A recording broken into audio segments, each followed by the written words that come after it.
السلام علیکم ورحمۃ اللہ وبرکاتہ۔ الحمدللہ وکفا وسلام علی عبادہ الذین اصطفیٰ، اما بعد فاعوذ باللہ من الشیطان الرجیم، بسم اللہ الرحمن الرحیم۔ اللہم صلی علی سیدنا و نبینا محمد وعلی آل سیدنا و حبیبنا محمد وبارک وسلم، ولا حول ولا قوة الا باللہ العلی العظیم۔ ہم لوگ پچھلے کچھ ایپیسوڈ سے ایک ٹاپک کو کور کر رہے ہیں، وہ ٹاپک ہے ایموشنل انٹیلیجنس کا۔ آج کل کے سائیکالوجسٹس ایموشنل انٹیلیجنس پہ بہت بات کرتے ہیں کہ ای کیو لیولز ہمارے ہائی ہونے چاہیے، جو کہ ایک یونٹ ہے ایموشنل انٹیلیجنس کو میئر کرنے کا۔ ہمارے دین نے، جو کہ دین فطرت ہے، 1500 سال پہلے ایموشنل انٹیلیجنس کے ٹاپک کو ٹچ اپون کیا، اور آف کورس ایموشنل انٹیلیجنس انسان کے اندر ہونی چاہیے تاکہ وہ ایک اچھا انسان بن سکے۔ اور جیسے میں نے کہا کہ ہمارا دین اس کے بارے میں بتا چکا۔ ایموشنل انٹیلیجنس کے 4 کمپوننٹس سائیکالوجسٹ کہتے ہیں۔ ایک ہے کہ انسان کے اندر سیلف اویئرنیس ہو، اور پھر جب سیلف اویئرنیس ہو تو اس کے ساتھ سیلف مینجمنٹ ہو، اور اس کے ساتھ ساتھ کہ انسان جب اپنے آپ کو سیلف مینج کر رہا ہو، وہ سوشلی اویئر بھی ہو، اور پھر اس سوشلی اویئر ہونے کے ساتھ ساتھ اور اپنی سیلف مینجمنٹ کے ساتھ ساتھ پھر وہ ریلیشن شپ بلڈ کریں۔ تو یہ ایک پورا ماڈل ہے ایموشنل انٹیلیجنس کا۔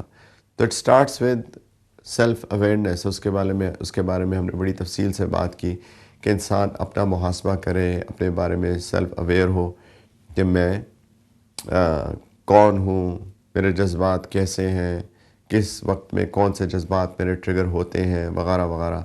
اور پھر ہم نے پچھلے ایپیسوڈ میں بات کی تھی کہ انسان اپنے آپ کو سیلف مینج کرے، اپنے جذبات کو مینج کرے۔ اس کے اندر بہت ضروری ہے کہ اپنے غصے کو مینج کریں۔ اگر انسان کو کوئی غم آئے تو اس کو مینج کریں، انسان کو کوئی خوشی ہو تو اس کو مینج کریں، انسان اپنے آپ کو مینج کرے، بہت ضروری ہے۔ اس کے اندر آپ کو صحابہ کی مثالیں ملتی ہیں، کس طریقے سے صحابہ رضی اللہ عنہم اجمعین نے اپنے آپ کو مینج کیا، انہوں نے کس طریقے سے غم میں اپنے آپ کو مینج کیا، اللہ کے رسول صلی اللہ علیہ وسلم نے کس طریقے سے غم میں اپنے آپ کو مینج کیا۔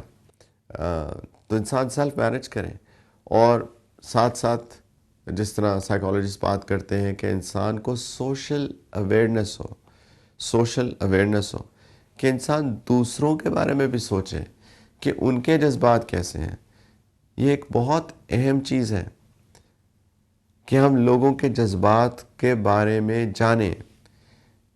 انسان اپنے اندر ہی نہ رہے، بلکہ انسان اپنی ذات سے باہر نکل کر دوسروں کے جذبات کا خیال کرے۔ نبی کریم علیہ السلام کو سب کے جذبات کا خیال تھا، ہر ایک کے ساتھ مختلف طریقے سے ڈیل کرتے تھے۔ صحابہ کہتے ہیں رضی اللہ عنہ اجمعین کہ ہر شخص کو یوں لگتا تھا کہ جیسے اللہ کے رسول صلی اللہ علیہ وسلم کے سب سے زیادہ قریب وہی صحابی ہے۔ یعنی آپ سوچئے کہ ہر ایک کے ساتھ انڈیویجولی اللہ کے رسول صلی اللہ علیہ وسلم کیسے ان کو مینج کرتے تھے، ان کے ساتھ ڈیل کرتے تھے، کہ ہر ایک کو لگتا تھا کہ میں سب سے زیادہ اہم ہوں۔ وہ سمجھتے تھے میں سب سے زیادہ اہم ہوں، وہ سمجھتے تھے میں سب سے زیادہ اہم ہوں۔ ہر ایک کی پرسنالٹیز ڈیفرنٹ ہوتی ہیں، کسی کو کچھ پسند ہوتا ہے، کسی کو کچھ پسند ہوتا ہے، کسی کو کوئی خوشبو پسند ہوتی ہے، کسی کو کوئی اور خوشبو پسند ہوتی ہے، کسی کو باتیں کرنا اچھا لگتا ہے، کسی کو باتیں کرنا اچھا نہیں لگتا ہے۔ ہر ایک کی پرسنالٹی کو جاننا، اس کو پہچاننا، اور پھر اس کے مطابق اس کو ڈیل کرنا، یہ ہے سوشل اویئرنیس۔ اور یہی تو سنت ہے، اسی کو تو سنت کہتے ہیں کہ کس وقت میں کس شخص سے کیسا معاملہ کیا جائے، یہ آپ سنت سے سیکھیں۔ اسی کو حکمت بھی کہتے ہیں، وزڈم۔ اللہ تعالیٰ نے فرمایا کہ یؤتی الحکمت من یشاء، اللہ تعالیٰ جس کو چاہتے ہیں حکمت دیتے ہیں۔ ومن یؤت الحکمت فقد اوتی خیرا کثیرا، اور جس کو حکمت دے دی جائے اس کو تو خیر کثیر عطا کر دی گئی ہے۔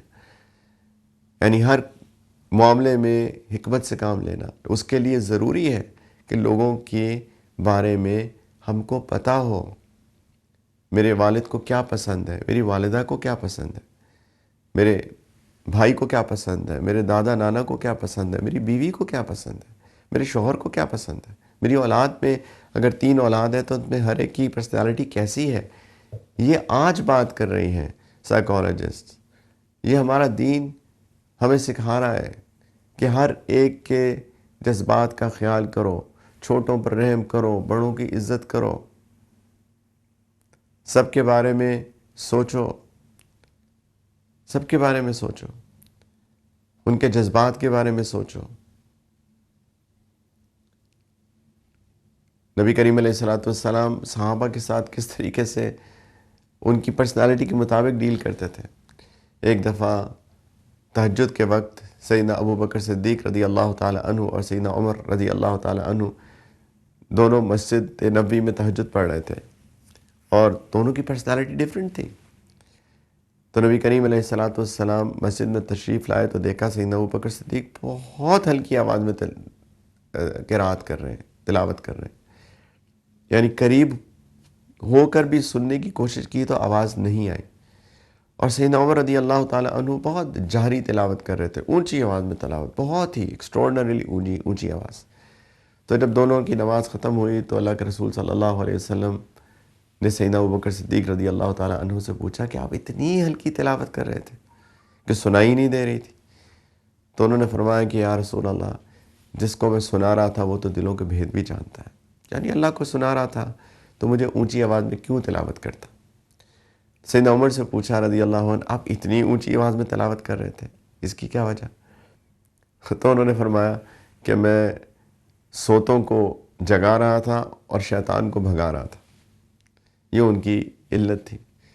اللہ کے رسول صلی اللہ علیہ وسلم نے سیدنا ابوبکر سے فرمایا کہ آپ تھوڑا سا اونچا کیا کریں، اور سیدنا عمر سے فرمایا آپ تھوڑی ہلکی تلاوت کیا کریں۔ کوئی ایک کرائٹیریا سیٹ نہیں کیا، دونوں کو ان کی پرسنالٹیز کے مطابق جج کیا، ان کو مینج کیا۔ یہ ہے سوشل اویئرنیس۔ میں سوچنا چاہیے کہ دوسروں کے جذبات کیسے ہیں، کس چیز سے لوگوں کے جذبات ٹریگر ہوتے ہیں۔ ہمیں یہ سوچنا چاہیے کہ ہماری بیوی ایک عورت ہے، وہ مرد نہیں ہے، اور عورتوں کے جو ہارمونز ہیں وہ ڈیفرنٹ ہوتے ہیں مردوں کے، ان کے جذبات زیادہ ہوتے ہیں، ان کے جذبات ڈیفرنٹ ہوتے ہیں، ان کی likes and dislikes different ہوتی ہیں، ان کو کوئی چیز اور پسند ہوتی ہے جو کہ مردوں کو پسند شاید نہ ہو، تو میں عورت کو عورت کے لحاظ سے ہینڈل کروں۔ یہ ہے social awareness, and vice versa. اسی طریقے سے جو عورتیں ہیں، بیویاں ہیں، ان کو سمجھنا چاہیے کہ شوہر ایک مرد ہے اور مرد کی likes and dislikes different ہیں، اس کی خواہشات اور ہیں، اس کی ہو سکتا ہے کہ وہ خواہشات نہ ہو جو کہ میں سمجھتی ہوں بے حیثیت بیوی۔ یہ ہے سوشل اویئرنیس، اور اب یہ سارا آپ کو سیرت میں ملے گا، کس طریقے سے نبی کریم علیہ الصلوۃ والسلام نے اپنی ازواج مطہرات کے ساتھ، امہات المومنین کے ساتھ، ان کے ساتھ معاملہ کیا، کس طریقے سے دل لگی کی ان کے ساتھ۔ اب اللہ کے رسول ہیں صلی اللہ علیہ وسلم، سب سے اعلیٰ رتبہ، لیکن سیدہ عائشہ رضی اللہ عنہا مثال کے طور پہ ان کی عمر چھوٹی تھی، لڑکی تھیں، تو ان کے ساتھ ریس بھی لگائی، دوڑ لگائی، اللہ اکبر، یعنی ان کی لیول پہ آ کر ان کے ساتھ دل لگی کی۔ یہ سوشل اویئرنیس، یہ ہائی ایموشنل انٹیلیجنس کے لوگ، ہائی ای کیو لیولز کے لوگ۔ یہ ہمیں سیکھنا ہے، اپنے دین سے سیکھنا ہے۔ ہمیں ہر بات کرنے سے پہلے سوچنا چاہیے کہ میری اس بات سے کسی کے دل پر کیا اثر ہوگا، اس کے جذبات پہ اس کا کیسا اثر ہوگا۔ یہ بہت اہم بات ہے۔ ہمارے دین کے اندر تعزیت کرنا، کسی رشتہ دار کا انتقال ہو جائے تو جا کے اس کے ساتھ تعزیت کرنا، اس کی غمخواری کرنا، یہ دین کا ایک بہت بڑا حصہ ہے۔ بلکہ نبی کریم علیہ الصلوۃ والسلام نے فرمایا، ایک حدیث کا مفہوم ہے کہ اگر کسی کے چھوٹے بچے کا انتقال ہو جائے، اب اس ماں سے پوچھیں جس کا چھوٹا بچہ انتقال کر جائے، کتنا غم ہوگا اس عورت پہ، کتنا اس کا دل بھاری ہوگا۔ اللہ کے رسول صلی اللہ علیہ وسلم فرمایا کہ جس نے ایسی عورت کے ساتھ تعزیت کی جس کے چھوٹے بچے کا انتقال ہو جائے، قیامت کے دن اللہ تعالیٰ اکرام کے طور پہ اس کو جنت کا لباس پہنائیں گے۔ ہم نے کسی کی غمخواری کی ہے، کسی بوجھل دل کو ہلکا کیا ہے، اس کے جذبات کا احساس کیا ہے. یہ ہے سوشل اویئرنیس، یہ ہے ایموشنل انٹیلیجنس. تو دوسروں کے ایموشنز کا خیال کرنا، سوچنا بات کرنے سے پہلے کہ میرے الفاظ سے دوسرے کے جذبات پہ کیا اثر پڑے گا. میں مثال دیتا ہوں کہ اگر کسی کا بچہ ہے، فار ایگزامپل آٹسٹک ہے، اسپیشل بچہ ہے، آٹزم ہے اس کو، اور ہمیں پتہ ہے کہ کتنا مشکل ہوتا ہے ایسے بچوں کے ساتھ والدین کو رہنا، ان بچوں کو مینیج کرنا ایک بہت بڑا چیلنج ہے، اللہ کی طرف سے ایک بہت بڑا امتحان ہے. اور انشاءاللہ جو والدین اپنے ان بچوں کا خیال کرتے ہیں ان کو بہت بہت بہت اجر ملتا ہے. لیکن کبھی کبھی ہمارے معاشرے کے اندر لوگ سوچتے ہی نہیں ہیں. مثال کے طور پہ کوئی خاتون گھر آئی، انہوں نے دیکھا کہ یہ ان کا بچہ آٹسٹک ہے، تو ہاں بیچارہ، اس طرح کے الفاظ. اب وہ ماں جو ہے آلریڈی پریشان ہے، اور آپ کے ان الفاظ کے ساتھ اور بھی بہت کچھ کہہ جاتے ہیں. میں تو الفاظ کہہ نہیں رہا اس وقت، عجیب عجیب الفاظ کہہ جاتے ہیں جو کہ ماں کے دل کو دکھاتے ہیں. میں نے ایک یونیورسٹی میں تھا، میں لیکچر دے رہا تھا، میں یونیورسٹیز میں جاتا رہتا ہوں لیکچرز کے لیے. تو ایک بچی تھی، ایک یونیورسٹی کی بچی تھی، تو میں نے اسی طرح کی کوئی مثال دی تو وہ بچی بالکل سامنے والی رو سے بیٹھی تھی، وہ رونے لگی آنسوؤں کے ساتھ. تو بالکل سامنے بیٹھی تھی. میں نے کہا بیٹا کیا ہوا، آپ کیوں رو رہے ہیں؟ تو نے کہا کہ مجھے اپنی بہن یاد آ گئی ہے، میری چھوٹی بہن، وہ آٹسٹک ہے. تو میرے دل میں اللہ نے ایک دم بات ڈالی. میں نے کہا کہ بیٹا وہ تو جنتی ہے، وہ تو اینجل ہے، وہ تو فرشتہ ہے، اور آپ کے پیرنٹس کتنے لکی ہیں کہ وہ ایک فرشتے کی ٹیک کیئر کر رہے ہیں. انشاءاللہ اس کی ٹیک کیئر کرنے پر آپ کے پیرنٹس بھی جنتی ہیں.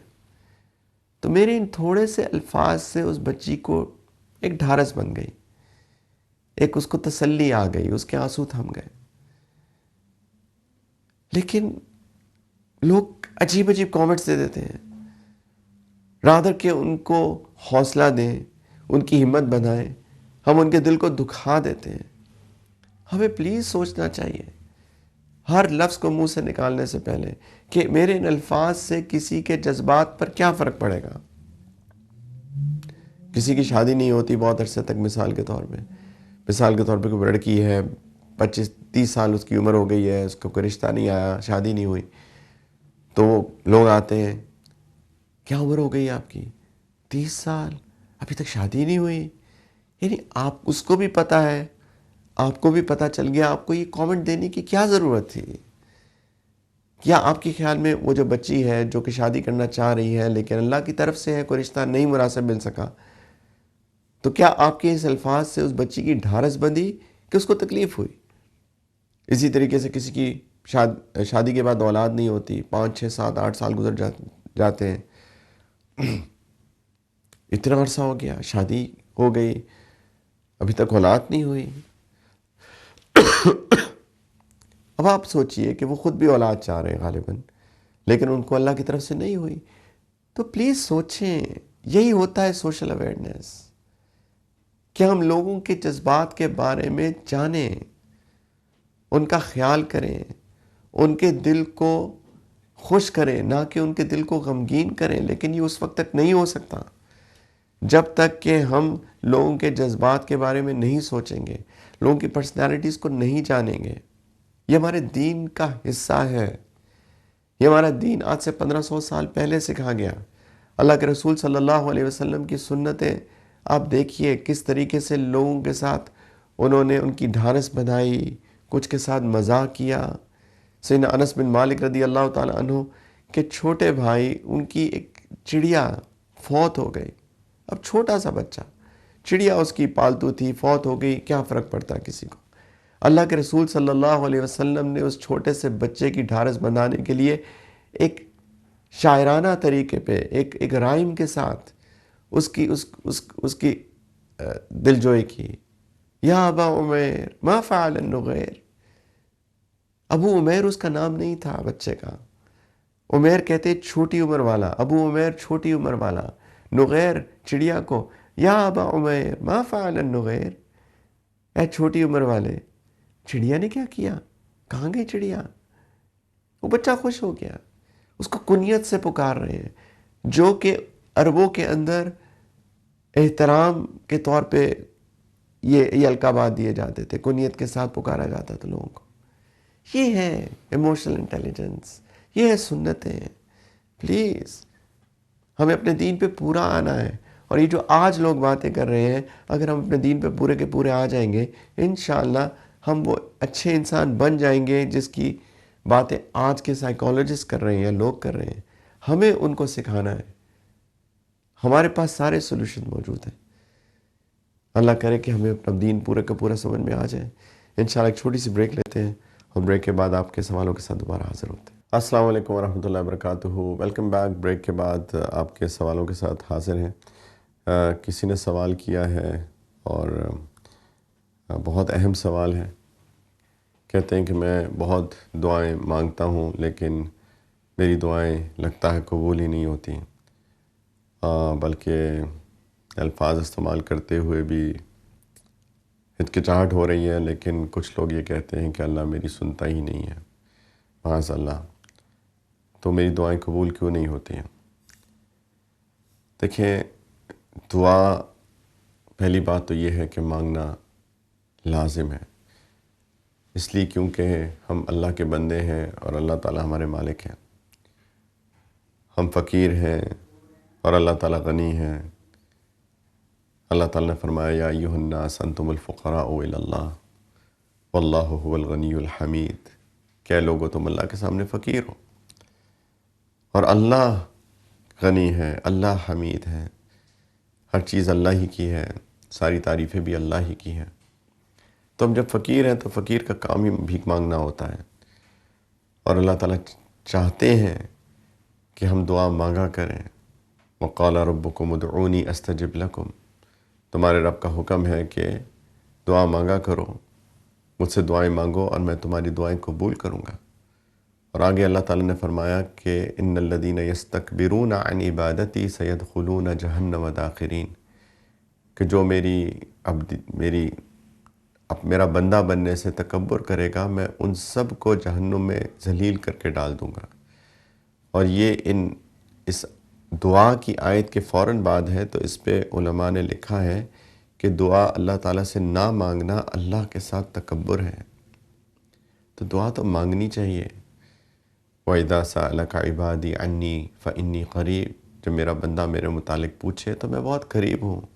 اُجِیبُ دَعْوَةَ الدَّاعِ إِذَا دَعَانِ، میں اپنے بندے کی دعا قبول کرتا ہوں جب وہ مجھ سے دعا کرتا ہے۔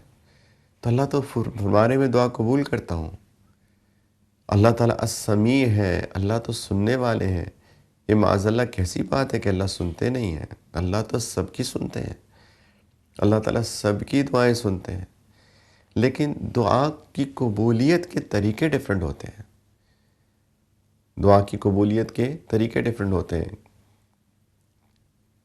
ایک بچہ ہو، وہ رات کو سونے سے پہلے اپنی ماں سے کہے کہ مجھے چاکلیٹ کھانی ہے، اور ماں کو پتہ ہے کہ اگر ابھی چاکلیٹ کھا لی تو اس کو ساری رات نیند نہیں آئے گی، تو ماں کہتی ہے بیٹا ابھی نہیں، صبح دیکھیں گے یا صبح دوں گی۔ تو ماں نے بات تو مان لی، لیکن تاخیر سے مانی، اس لیے کیونکہ اس کو پتہ ہے کہ اس کے بچے کے لیے اس وقت وہ بات ماننا ٹھیک نہیں ہے۔ اللہ تعالیٰ کو بھی پتہ ہے کہ میرے بندے کے لیے کون سی چیز کب ٹھیک ہے۔ تو ہو سکتا ہے کہ کبھی دعا تاخیر سے قبول ہو۔ ہم کیوں اتنی بے صبری دکھاتے ہیں؟ یا تو دعا فوراً قبول ہو جاتی ہے، اسی وقت قبول ہو گئی، فوراً قبول ہو گئی، یا تاخیر سے قبول ہوتی ہے، یا کبھی اس جیسی چیز مل جاتی ہے کیونکہ وہ چیز جو میں نے مانگی تھی وہ میرے لیے ٹھیک نہیں تھی، اور اللہ کو پتہ ہے کہ میرے لیے کیا چیز ٹھیک ہے اور کیا چیز ٹھیک نہیں ہے، تو اس جیسی چیز مل جاتی ہے۔ یا ہو سکتا ہے کہ وہ چیز میرے لیے بالکل ہی ٹھیک نہ ہو، تب بھی دعا تو عبادت ہے۔ الدعاء هو العبادہ، یا الدعاء مخ العبادہ، دعا تو عبادت کا مغز ہے، دعا عبادت ہی تو ہے۔ تو عبادت کبھی رائے گاہ تو نہیں جاتی، تو دعا سٹور ہو جاتی ہے اللہ کے ہاں، وہ بحیثیت عبادت سٹور ہو جاتی ہے، کیونکہ دنیا میں وہ چیز میرے لیے ٹھیک نہیں تھی، تو ابھی تو مجھے نہیں ملی جیسا کہ میں نے مانگا، کیونکہ میں سمجھ رہا تھا میرے لیے ٹھیک ہے اور میں مانگ رہا تھا، لیکن وہ ٹھیک نہیں تھی۔ اللہ تعالیٰ نے وہ چیز مجھ کو نہیں دی میرے ہی بھلے کے لیے، لیکن وہ سٹور ہو گئی قیامت کے دن کے لیے۔ اور قیامت کے دن جب بندے کو اتنا کچھ ملے گا اور وہ سوچے گا میں نے یہ ایسا کیا کیا ہے، پھر اس کو احساس ہوگا یہ وہ ساری دعائیں تھیں جو میں مانگا کرتا تھا، جو کہ میرے ہی فائدے کے لیے اللہ تعالیٰ نے دنیا میں مجھ کو نہیں دی۔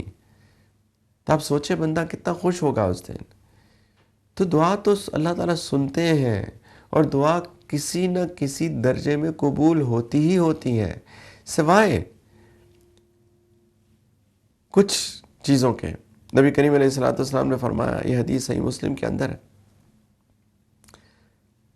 فرماتے ہیں ان اللہ طیب لا يقبل الا طیبا، کہ اللہ تعالیٰ طیب ہے اور طیب ہی قبول کرتے ہیں۔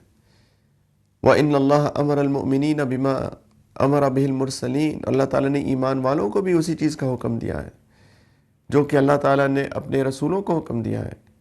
جب اللہ تعالیٰ نے قرآن کے اندر فرمایا کہ یا ایھا الرسل کلوا من الطیبات واعملوا صالحا، کہ اے رسولوں طیب کھاؤ اور نیک عمل کرو، طیب کھاؤ اور نیک عمل کرو، حلال تو ہے ہی، ساتھ میں طیب۔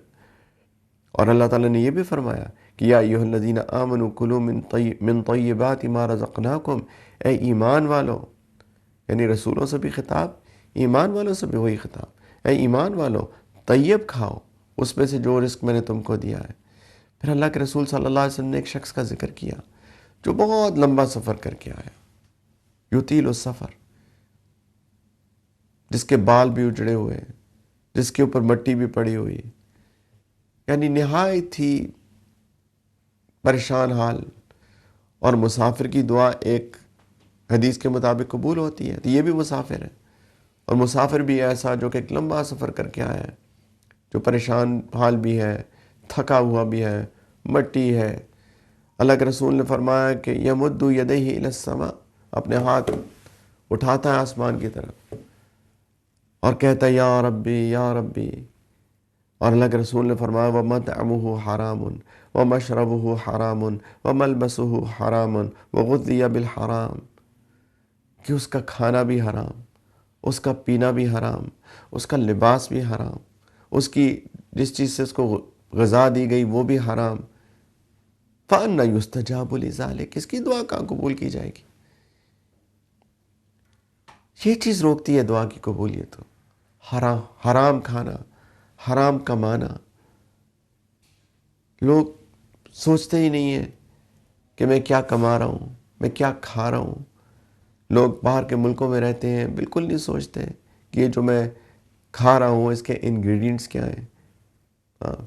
رزق حلال ہوتا ہے، کھا حرام رہے ہوتے ہیں، یا کئی دفعہ رزق ہی حرام ہوتا ہے، ایسی جگہوں سے آ رہا ہوتا ہے جو اس کا تعلق سود سے ہوتا ہے، شراب سے ہوتا ہے، یا اور طریقوں سے ناجائز طریقے سے وراثت کا مال کھایا ہوتا ہے لوگوں کا، ناجائز قبضہ کیا ہوتا ہے لوگوں کے مال پہ، یتیم کا مال کھایا ہوتا ہے، وغیرہ وغیرہ وغیرہ۔ دوسرا بے صبری، نبی کریم علیہ السلام نے فرمایا، یہ صحیح البخاری اور صحیح مسلم دونوں کی روایت ہے، متفق علیہ روایت ہے، کہ تم میں سے ہر ایک کی دعا قبول کی جاتی ہے جب تک کہ وہ عجلت نہ کرے، جلدی نہ کرے۔ اور وہ یہی کہتا ہے کہ دعوت فلم یستجب لی، میں تو دعائیں کی، میری دعائیں قبول ہی نہیں ہوتی۔ یہ کہو کہ تو اپنی دعائیں خود ہی سے تم قبولیت سے روک رہے ہو۔ صبر، اللہ سے مانگ رہے ہیں نا، تو اللہ سے مانگتے رہیں گے۔ سیدنا زکریا علیہ السلام نے ساری عمر اولاد کی دعا مانگی، یہاں تک کہ بڑھاپا آ گیا، بال سفید ہو گئے، اور اللہ تعالیٰ نے ان کی دعا نقل کی کہ کس طریقے سے اللہ کے رسول صلی اللہ علیہ السلام نے اللہ سے پھر بھی دعا مانگی، یا اللہ میں بوڑھا ہو گیا ہوں، سفید بال میرے سر پر پھیل گئے ہیں، میری بیوی بانجھ ہو چکی ہے، لیکن میں تو کبھی مایوس نہیں ہوں آپ سے دعا مانگنے میں، یا اللہ مجھے اولاد عطا فرمائی، اور اللہ تعالیٰ نے ان کی دعا قبول کی اور ان کو اولاد اس بڑھاپے میں دی۔ اللہ کے رسول نے فرمایا جب انسان امر بالمعروف اور نہی عن المنکر چھوڑ دیتا ہے تو اس کی دعائیں اللہ تعالیٰ قبول کرنا چھوڑ دیتے ہیں۔ یہ اس پہ بطور عذاب آتا ہے کہ اچھی بات کو انکریج نہ کریں، بری بات کو ڈسکریج نہ کریں۔ ہم لوگ تو الٹا کر رہے ہیں، ہم بری بات کو انکریج کر رہے ہیں، اچھی بات کو ڈسکریج کر رہے ہیں۔ اللہ کے رسول صلی اللہ علیہ وسلم نے یہ بھی فرمایا کہ دعا قبول ہوتی ہے جب تک کہ انسان غافل نہ ہو۔ ان اللہ لا یستجیب دعاء من قلب غافل لاہ، غافل دل کی دعا قبول نہیں ہوتی، ہاتھ اٹھائے ہوئے ہیں، باتیں بھی چل رہی ہیں، دعا بھی مانگ رہے ہیں۔ اللہ کے ساتھ تعلق جوڑ کر دعا مانگی جائے، اخلاص کے ساتھ، تو اگر ان آداب کے ساتھ دعا مانگی جائے، اور ہاں آف کورس حمد و ثنا سے شروع کی جائے اور اللہ کے رسول صلی اللہ علیہ وسلم پہ درود پڑھ کر پھر دعا مانگی جائے، تو یہ دعا انشاءاللہ اگر یقین سے دعا مانگی جائے تو ضرور قبول ہوگی۔ اپنی گناہوں سے ہم سب توبہ کریں، اللہ سے معافی مانگیں، اور ایک نئے عزم کے ساتھ انشاءاللہ دعا کریں، صبر کے ساتھ، یقین کے ساتھ، اخلاص کے ساتھ، بالکل مایوس نہیں ہونا۔ اللہ ہی تو ہے جن سے ساری آس لگی ہوئی ہے، اللہ سے مایوسی تو گناہ ہے۔ اللہ تعالیٰ ہم سب کو مایوسی سے بھی بچائیں، اور اللہ تعالیٰ ہماری دعاؤں کو قبول بھی فرمائیں۔ انشاءاللہ اگلے ہفتے پھر ایک نئے ایپیسوڈ کے ساتھ حاضر ہوں گے، اس وقت تک اجازت دیجیے۔ آپ اپنے سوالات بھی ای میل کر سکتے ہیں deenفطرت@airbydigital.tv پر۔ اس وقت تک اپنی دعاؤں میں یاد رکھیں۔ وآخر دعوانا ان الحمدللہ رب العالمین۔ السلام علیکم ورحمۃ اللہ وبرکاتہ۔